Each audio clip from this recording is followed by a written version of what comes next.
Hi everybody, my name's Steve Bartlett and welcome to Fight Back. If you've never seen the show before, thanks for tuning in. If you are a repeat customer who used to watch me back in the day, I'm really happy if you're still watching. I'm going to spend the next 30 minutes talking to you, and hopefully you're not so bored that you will flip and go to somewhere else. But anyway, if you had never seen the show before, let me tell you who I am and what this show is all about. I used to have a show called Fight Back a couple years ago. My friend Alex Wadsworth had a studio called Talk Wad Studios, and he produced a show for me called Fight Back. And on the show, we would deal with all kinds of issues, mostly political issues. A lot of times we would have legal issues and how the two of them would come together, the law and politics. I would have guests, we would have callers, and we would explore a lot of issues that affects us all as Floridians, as people living in Tampa Bay, and as Americans in general. And the show was on for a year. I won something called a Talkie Award, which is really good. But unfortunately, there is no longer a Talk Wad Studios. And I want to thank my good friend Alex Wadsworth for everything that he did, bringing me to internet streaming television and everything that he did for me. He showed me the ropes, and he was a really good friend. But now we're back, and I have a new producer on the show, my good friend John Gaston, here at WeBeam TV, and we have a new show, and we're starting up again. This is the first episode. So tonight we're not going to be taking any callers. I don't have any guests. I just want to tell you a little bit about myself and why I'm doing what I'm doing. Let's see, back when my show used to be on, I felt it was necessary for me to be a voice for people so they could hear the truth about things that weren't being told.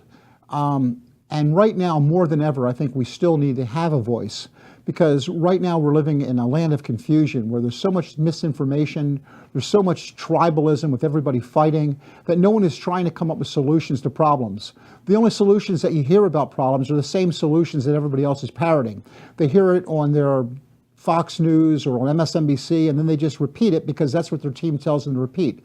But no one actually listens to the other side or tries to come up with solutions for the problems facing our country. I want to change that and be a little bit different. And I feel that now, especially under the administration of Trump, I think now it's extremely important for people to be told the truth and to start becoming free thinking, and for our country to start working together as a unit as opposed to constantly being in a state of fighting and chaos. So let me tell you a little bit about myself. What I do for a living is I'm an attorney. I'm a board-certified criminal defense attorney. I've been board-certified since 2000, practicing law in Tampa Bay. My practice is more than just criminal law. It's all kinds of things such as family law, bankruptcy, general civil, personal injury. But, I made my reputation doing criminal law, which is a great thing because what I do for a living is I'm a warrior for the Constitution. And there's been nothing better that I've done in my life more than being a warrior for the Constitution. But I have no special education in broadcasting. I'm not a journalist.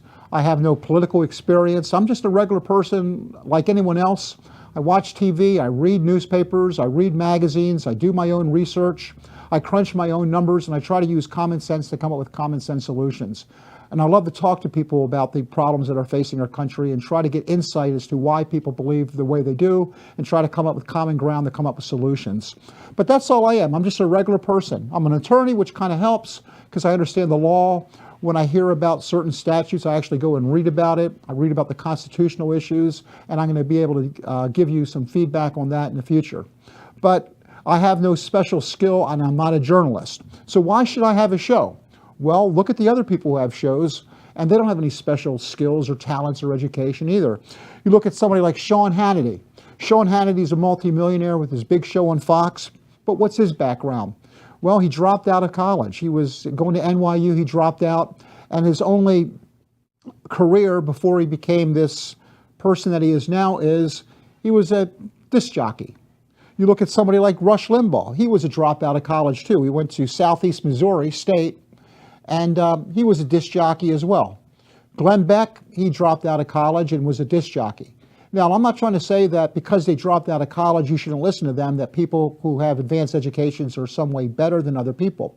But for these people to be so influential when they have no special skills, no special training, no special insights, and the only experience they have is being a disc jockey, or as they call them, shock jocks, that really makes you think, how qualified are these people? I mean, they have the same qualifications as somebody like Bubba the Love Sponge, which means not many qualifications at all, and yet they're so highly influential. Why? Because they have a television show that that beams out to hundreds of millions of people, and people watch it and they become brainwashed. And then these shows reinforce people's beliefs, especially when those same shows repeat the same things on the other shows. If you listen to Glenn Beck and they repeat the same thing that you heard on Hannity, which repeats the same thing and the same talking points that they show on Limbaugh, you're going to start believing that that's the absolute truth because they're reinforcing each other. Well, I want to cut through all that and start telling people the truth. Okay, so here's the truth about who I am. I'm a liberal. Okay, that's what I am. I'm a liberal, and I'm very proud of being a liberal. Now, the word liberal has become a dirty word, in that most liberals don't even call themselves liberals anymore. Conservatives have no problem calling themselves conservative. Every single Republican who runs for political office calls themselves a conservative. You watch every ad during the campaign seasons, and they all say how proud they are of being conservatives. But you never hear liberals ever call themselves liberals. You never see a television campaign commercial saying, "Hi, I'm Hillary Clinton and I'm a fighting liberal."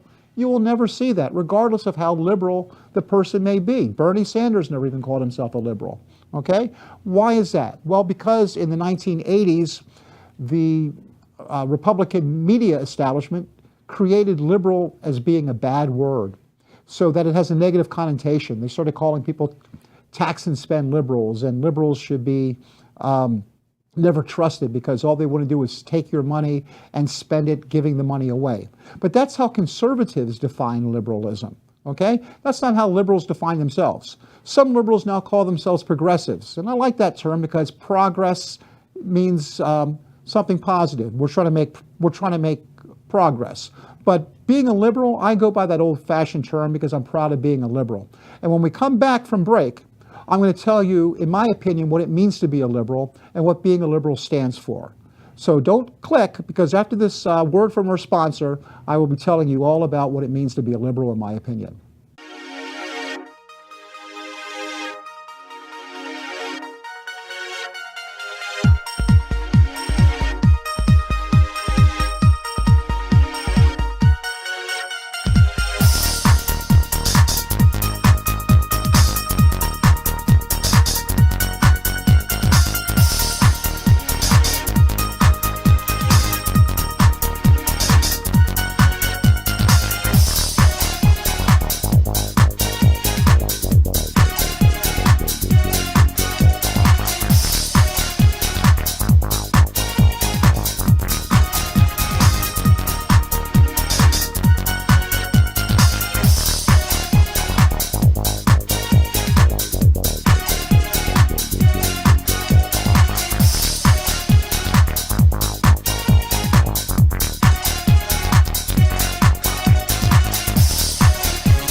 Hi, I'm Jerry from Hot Locks Hair Salon. We are conveniently located at 13414 US Highway 19 in Hudson. I've been a local hairstylist in our community for the last 34 years, 7 of which I was an educator. Our passion is the artistry of hair, and Hot Locks is here to help you achieve your perfect image. You can call us at 727-514-9978. Before I knew Jerry, I had very uncool hair. So if you need a good haircut, call Jerry. I didn't know she was being a sponsor of the show, but she does a fantastic job and she's a great person. Anyway, let's talk about what it means to be a liberal. In my opinion, the definition of a liberal is somebody who's open-minded, who looks to the future for solutions instead of the past, who wants to try something new, something that hasn't been done before. Let's look to the future. That's how progress is made. Let's look at the history of our society. Okay, the very first conservatives and liberals, it all started when people were living in caves. There were cavemen. And for millions of years, people lived in caves. And then one day, somebody came up with the idea saying, hey, let's try something different.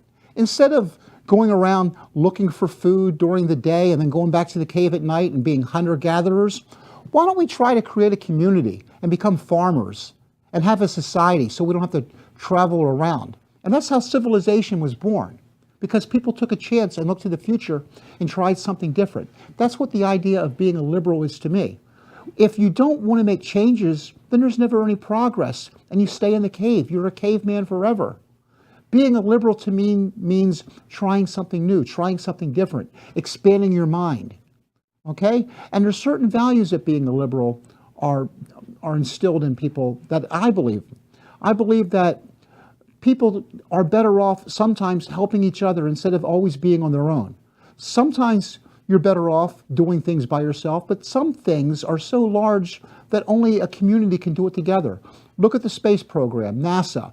That was a joint effort that could only be done with the government and individual and the private sector all working together.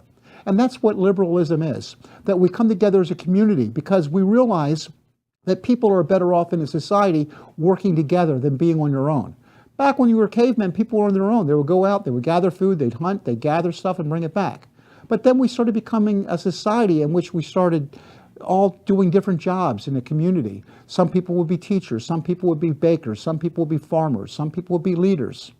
You know, some people made bread, some people became lawyers. And that's how a society grew, by people working at their strengths and taking care of the weakest people. The strong taking care of the weak, the young taking care of the elderly, the average age taking care of the youth, the rich taking care of the poor, all of us coming together as a society. That's what being a liberal is to me.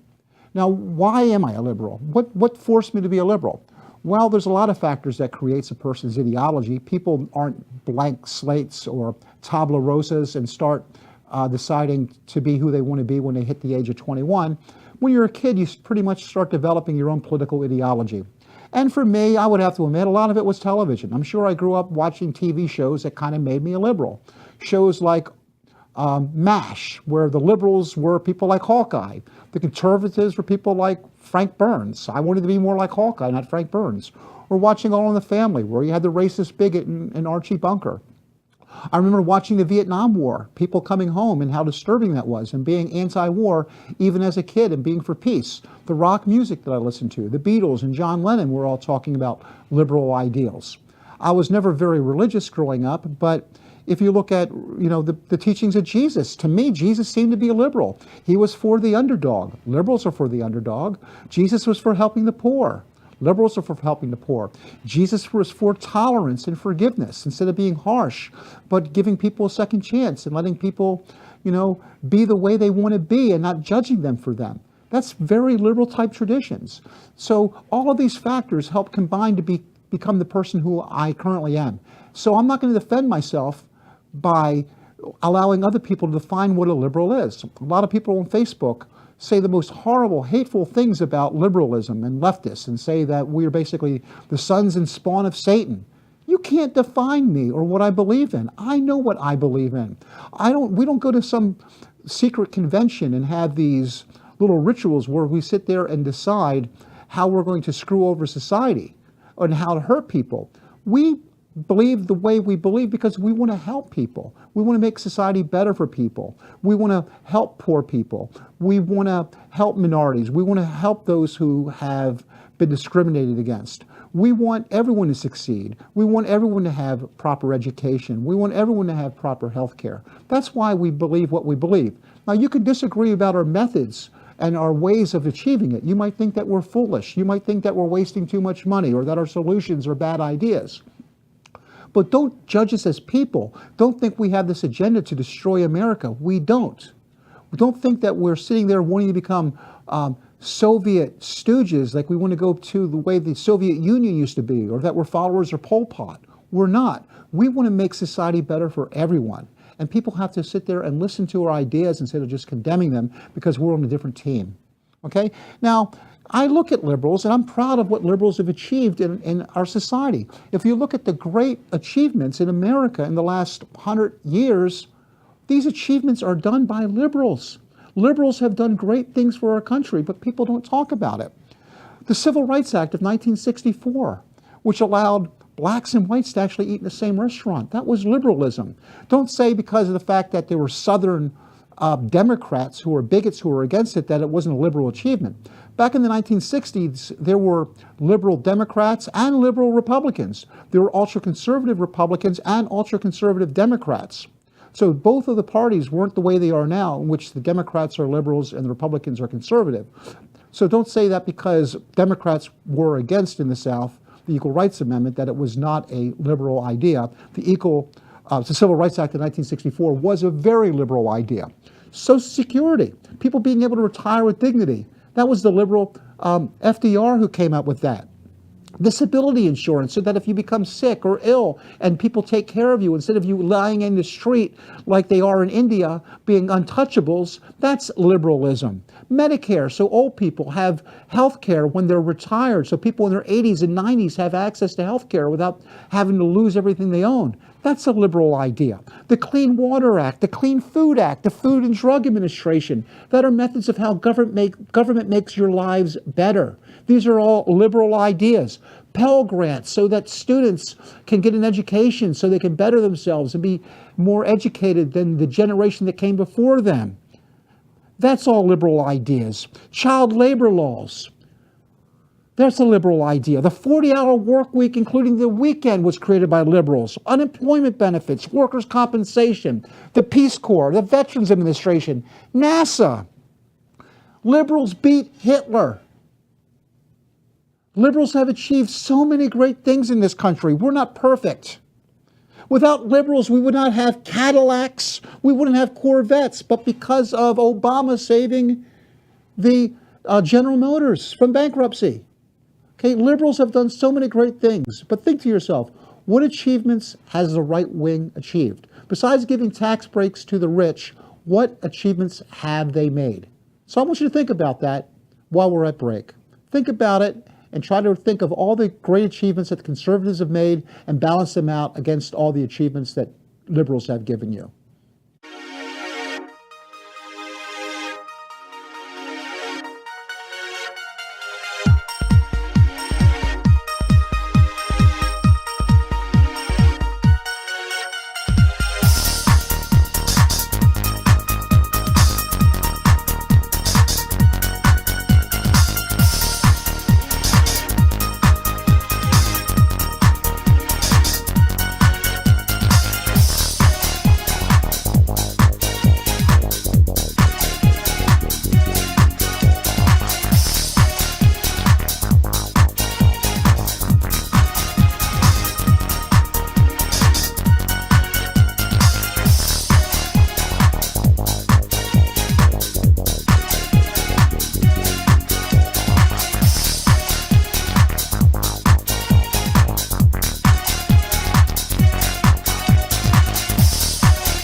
Hi, I'm Jerry from Hot Locks Hair Salon. We are conveniently located at 13414 US Highway 19 in Hudson.